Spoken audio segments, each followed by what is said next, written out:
News 18 ಡಿಜಿಟಲ್ಗೆ ಸ್ವಾಗತ. ನಾನು ಕಾರ್ತಿಕ್. ಬೆಂಗಳೂರಿಗೆ ಕಸದ ಕಂಟಕ ಶುರುವಾಗಿದೆ. ಬೆಂಗಳೂರಿನ ಕಸವನ್ನು ಎಲ್ಲಿ ವಿಲೇವಾರಿ ಮಾಡಬೇಕು ಅನ್ನುವಂಥ ಪ್ರಶ್ನೆಗಳು ಈಗ ಉದ್ಭವ ಆಗ್ತಾ ಇದ್ದಾವೆ. ಇದಕ್ಕೆ ಕಾರಣ ಏನಪ್ಪ ಅಂತಂದರೆ, ಬೆಂಗಳೂರು ನಗರದ ಮಹದೇವಪುರ ವಿಧಾನಸಭಾ ಕ್ಷೇತ್ರ ವ್ಯಾಪ್ತಿಯಲ್ಲಿರುವಂಥ ಬೆಳ್ಳಳ್ಳಿಯ ಗ್ರಾಮದಲ್ಲಿ ಡಂಪಿಂಗ್ ಯಾರ್ಡ್ ಇತ್ತು. ಆ ಒಂದು ಡಂಪಿಂಗ್ ಯಾರ್ಡ್ನಲ್ಲಿ ಇತ್ತೀಚೆಗೆ ಕಸವನ್ನು ವಿಲೇವಾರಿ ಮಾಡ್ತಾಯಿದ್ರು. ಅಂದರೆ ಪ್ರಮುಖವಾಗಿ ಹೆಚ್ಚಿನ ಭಾಗದ ಕಸವನ್ನು ಆ ಒಂದು ಬೆಳ್ಳಳ್ಳಿ ಗ್ರಾಮದಲ್ಲಿ ಇರುವಂಥ ಡಂಪಿಂಗ್ ಯಾರ್ಡ್ನಲ್ಲಿ ವಿಲೇವಾರಿಯನ್ನು ಮಾಡಲಾಗ್ತಾಯಿತ್ತು. ಆದರೆ ನಿನ್ನೆಯಿಂದ ಈ ಒಂದು ಗ್ರಾಮಸ್ಥರೇನಿದ್ದಾರಲ್ಲ, ಬೆಳ್ಳಳ್ಳಿಯ ಗ್ರಾಮಸ್ಥರು ಈ ಒಂದು ಕಸ ವಿಲೇವಾರಿಗೆ ತಡೆಯನ್ನು ಒಡ್ತಾ ಇದ್ದಾರೆ, ದಿಗ್ಬಂಧನವನ್ನು ಹಾಕಿದ್ದಾರೆ. ಡಂಪಿಂಗ್ ಯಾರ್ಡ್ಗೆ ಹೋಗುವಂಥ ರಸ್ತೆಯಲ್ಲಿ ಸಂಪೂರ್ಣವಾಗಿ ರಸ್ತೆಯನ್ನು ತಡೆಯುವಂಥ ಕೆಲಸವನ್ನು ಗ್ರಾಮಸ್ಥರು ಮಾಡಿರ್ತಕ್ಕಂಥದ್ದು.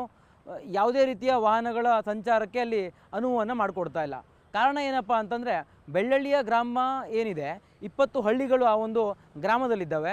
ಜೊತೆಗೆ ಆ ಒಂದು 20 ಗ್ರಾಮದ ಜನರಿಗೂ ಕೂಡ ಈ ಒಂದು ಡಂಪಿಂಗ್ ಯಾರ್ಡ್ನ ಕಾರಣಕ್ಕಾಗಿ ಒಂದಿಲ್ಲೊಂದು ಸಮಸ್ಯೆಗಳು ಉದ್ಭವ ಆಗ್ತಾ ಇದ್ದಾವೆ ಅನ್ನುವಂಥ ಒಂದು ಕಾರಣವನ್ನು ಒಡ್ಡಿ ಅವರು ಪ್ರತಿಭಟನೆಯನ್ನು ಕೂಡ ಮಾಡ್ತಾ ಇದ್ದಾರೆ.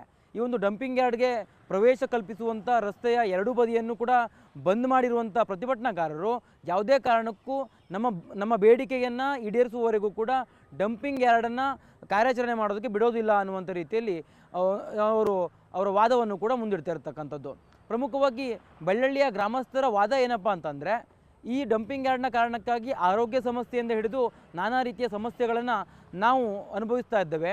ಕಳೆದ ವರ್ಷ BBMP ಅಸ್ತಿತ್ವದಲ್ಲಿತ್ತಲ್ಲ, ಆ ಒಂದು BBMP ಅಧಿಕಾರಿಗಳು ನಮಗೆ ಭರವಸೆಯನ್ನು ಕೊಟ್ಟಿದ್ದರು. ಜೊತೆಗೆ ನಮ್ಮ ಊರನ್ನು ಅಂದರೆ ಗ್ರಾಮವನ್ನು ಅಭಿವೃದ್ಧಿಪಡಿಸುವಂಥ ವಿಚಾರಕ್ಕೆ ಸಂಬಂಧಪಟ್ಟಂತೆ ಹೆಚ್ಚಿನ ಅನುದಾನವನ್ನು ಕೂಡ ಕೊಡೋದಾಗಿ ಭರವಸೆಯನ್ನು ಕೊಟ್ಟಿದ್ದರು. ಅಷ್ಟೇ ಅಲ್ಲದೆ ಬೇರೆ ಬೇರೆ ರೀತಿಯ ಅನುಕೂಲಗಳನ್ನು ಮಾಡಿಕೊಡುವಂಥ ಭರವಸೆಯನ್ನು ಕೂಡ ಕೊಟ್ಟಿದ್ದರು. ಆದರೆ ಅದು ಯಾವುದನ್ನು ಕೂಡ 1 ವರ್ಷ ಕಳೆದರೂ ಈಡೇರಿಸಿಲ್ಲ ಅನ್ನುವಂಥ ಒಂದು ಆರೋಪವನ್ನು ಮಾಡಿದ್ದಾರೆ. ಜೊತೆಗೆ ಸ್ಥಳಕ್ಕೆ BBMP ಅಂದರೆ ಈಗಿರ್ತಕ್ಕಂಥ ಗ್ರೇಟರ್ ಬೆಂಗಳೂರು ಪ್ರಾಧಿಕಾರದ ಅಧಿಕಾರಿಗಳು ಬರಬೇಕು, ಅಧಿಕಾರಿಗಳು ಬಂದು ನಮ್ಮ ಸಮಸ್ಯೆಯನ್ನು ಆಲಿಸಬೇಕು.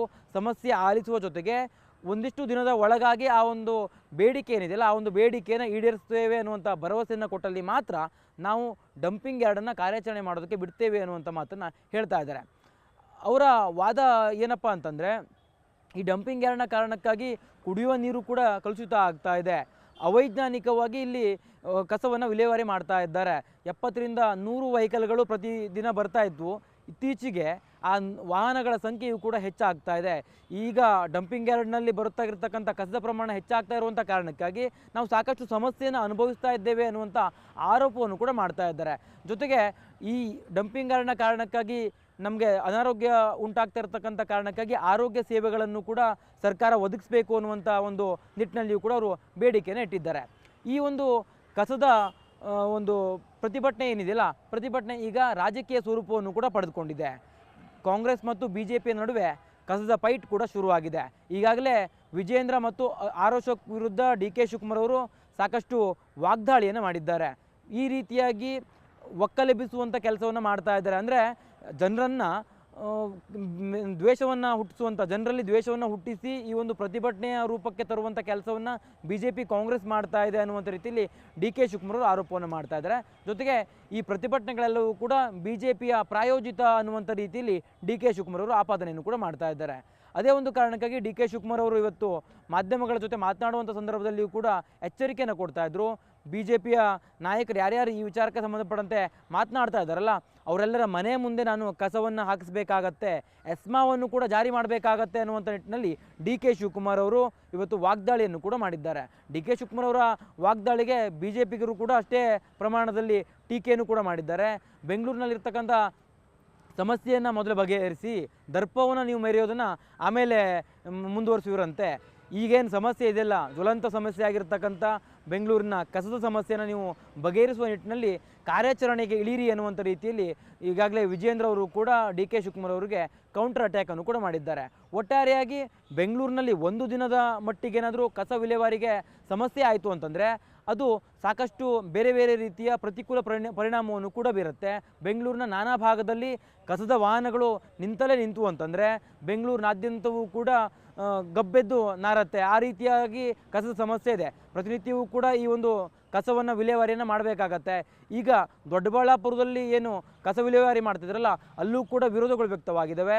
ಜೊತೆಗೆ ಬೆಂಗಳೂರು ನಗರದ ಮಹದೇವಪುರದಲ್ಲಿನ ಬೆಳ್ಳಳ್ಳಿಯ ಗ್ರಾಮಸ್ಥರು ಕೂಡ ಯಾವುದೇ ಕಾರಣಕ್ಕೂ ನಾವು ಕಸ ವಿಲೇವಾರಿಗೆ ಬಿಡೋದಿಲ್ಲ, ಡಂಪಿಂಗ್ ಯಾರ್ಡ್ನಲ್ಲಿ ವಾಹನ ಬರೋದಕ್ಕೆ ಬಿಡೋದಿಲ್ಲ ಅನ್ನುವಂಥ ಒಂದು ಪಟ್ಟನ್ನು ಹಿಡಿದಿದ್ದಾರೆ. ಈ ಒಂದು ಕಾರಣಕ್ಕಾಗಿ ಈಗಾಗಲೇ 24 ಗಂಟೆಗಳ ಕಾಲ ನಿಂತಲ್ಲೇ ನಿಂತಿದ್ದಾವೆ ಕಸದ ವಾಹನಗಳು.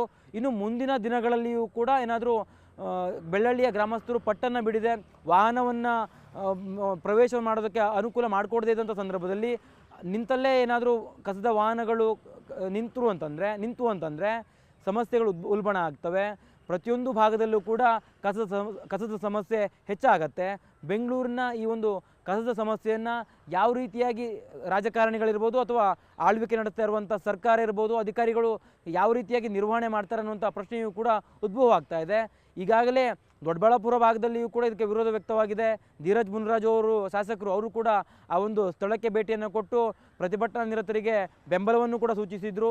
ಜೊತೆಗೆ ಈಗ ಮಹದೇವಪುರದಲ್ಲೂ ಕೂಡ ಅದೇ ರೀತಿಯ ವಾತಾವರಣ ಸೃಷ್ಟಿಯಾಗಿದೆ. ಅಲ್ಲೂ ಕೂಡ ಗ್ರಾಮಸ್ಥರು ಯಾವುದೇ ಕಾರಣಕ್ಕೂ ಲಾರಿಯನ್ನು ಬಿಡೋದಿಲ್ಲ ನಾವು ಅನ್ನುವಂಥ ಒಂದು ಪಟ್ಟನ್ನು ಹಿಡಿದಿದ್ದಾರೆ.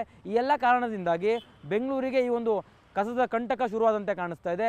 ಕಸ ವಿಲೇವಾರಿಯನ್ನು ಮಾಡೋದಕ್ಕೆ ಪರ್ಯಾಯ ಮಾರ್ಗವನ್ನೇನಾದರೂ ಬೆಂಗಳೂರಿನ ಆಡಳಿತ ಮಾಡತ್ತಾ ಅನ್ನುವಂಥದ್ದು ಒಂದು ಕಡೆ ಆದರೆ, ಇನ್ನೊಂದು ಕಡೆ ಬೆಳ್ಳಳ್ಳಿಯ ಗ್ರಾಮಸ್ಥರನ್ನು ಮನವೊಲಿಸುವ ಪ್ರಯತ್ನವನ್ನು ಈಗಾಗಲೇ ಅಧಿಕಾರಿಗಳು ಮಾಡಬೇಕಾಗಿದೆ. ಯಾವಾಗ ಆ ಒಂದು ಅಧಿಕಾರಿಗಳು ಮನವರಿಕೆಯನ್ನು ಮಾಡಿಕೊಟ್ಟು ಅಲ್ಲಿಂದ ಏನಾದರೂ ಗ್ರಾಮಸ್ಥರವನ್ನು ಮನವೊಲಿಸುವಂಥ ಕೆಲಸವನ್ನು ಮಾಡ್ತಾರೆ ಅನ್ನುವಂಥದ್ದು ಕೂಡ ಈಗ ಉಳಿತಿರ್ತಕ್ಕಂಥ ಪ್ರಶ್ನೆ. ಈಗಾಗಲೇ ಗ್ರೇಟರ್ ಬೆಂಗಳೂರು ಪ್ರಾಧಿಕಾರದ ಮುಖ್ಯ ಆಯುಕ್ತರು ಪ್ರತಿಕ್ರಿಯೆಯನ್ನು ಕೂಡ ಕೊಟ್ಟು ನಾವು ಮನವೊಲಿಸುವಂಥ ಕೆಲಸವನ್ನು ಮಾಡ್ತೇವೆ, ಜೊತೆಗೆ ಆ ಒಂದು ಗ್ರಾಮ ಪಂಚಾಯಿತಿಗೆ ಈಗಾಗಲೇ ಬಿಡುಗಡೆ ಮಾಡಬೇಕಿದ್ದಂಥ ಅನುದಾನವನ್ನು ಕೂಡ ಬಿಡುಗಡೆ ಮಾಡೋದಕ್ಕೆ ಸೂಚನೆಯನ್ನು ಕೂಡ ಕೊಡಲಾಗಿದೆ ಅನ್ನುವಂಥ ಮಾತನ್ನು ಹೇಳಿದ್ದಾರೆ. ಒಟ್ಟಾರೆಯಾಗಿ ಅಧಿಕಾರಿಗಳ ಭರವಸೆ ಒಂದು ಕಡೆ ಆದರೆ, ಗ್ರಾಮಸ್ಥರು ಯಾವ ನಿರ್ಧಾರವನ್ನು ತೆಗೆದುಕೊಳ್ತಾರೆ ಅನ್ನುವಂಥದ್ದು ಕೂಡ ಕುತೂಹಲ ಇದೆ. ಈಗಾಗಲೇ 24 ಗಂಟೆ ಕಳೆದಿರ್ತಕ್ಕಂಥ ಕಾರಣಕ್ಕಾಗಿ ಮುಂದಿನ ದಿನಗಳಲ್ಲೇನಾದರೂ ಈ ಒಂದು ಸಮಸ್ಯೆ ಉಲ್ಬಣ ಆದರೆ ಬೆಳ್ಳಳ್ಳಿಯ ಗ್ರಾಮಸ್ಥರು ಲಾರಿಯನ್ನು ಒಳಬಿಡೋದಕ್ಕೆ ಅವಕಾಶವನ್ನು ಕೊಡದೇ ಇದ್ದರೆ, ನಿಂತಲ್ಲೇ ಕಸದ ಲಾರಿಗಳು ನಿಂತು ಅಂತಂದರೆ ಬೆಂಗಳೂರಿಗೆ ಸಾಕಷ್ಟು ಪ್ರಮಾಣದಲ್ಲಿ ಕಸದ ಕಂಟಕ ಎದುರಾಗುವಂಥ ಎಲ್ಲ ಸಾಧ್ಯತೆಗಳು ಕೂಡ ಇರತಕ್ಕಂಥದ್ದು. ಕ್ಯಾಮ್ರಾ ಪರ್ಸನ್ ವಿಶ್ವನಾಥ್ ಹಾವೇರಿ ಜೊತೆ ಕಾರ್ತಿಕ್, ನ್ಯೂಸ್ 18 ಕನ್ನಡ, ಬೆಂಗಳೂರು. ನಿರ್ಭೀತ, ನಿಷ್ಪಕ್ಷಪಾತ, ವಿಶ್ವಾಸಾರ್ಹ ಸುದ್ದಿಗಳಿಗೆ ಮತ್ತೊಂದು ಹೆಸರಾಗಿರೋ ನ್ಯೂಸ್ 18 ಕನ್ನಡ ಈಗ ಆಪ್ನಲ್ಲೂ ಲಭ್ಯ ಇದೆ. ದಯವಿಟ್ಟು ಇಲ್ಲಿರೋ QR ಕೋಡ್ ಅನ್ನು ಸ್ಕ್ಯಾನ್ ಮಾಡಿಕೊಂಡು ಆಪ್ ಡೌನ್ಲೋಡ್ ಮಾಡೋದಕ್ಕೆ ಮರಿಬೇಡಿ. ನಿಮ್ಮ ಬೆಂಬಲ ಹೀಗೆ ಸದಾ ನಮ್ಮೊಂದಿಗಿರಲಿ. ಧನ್ಯವಾದ.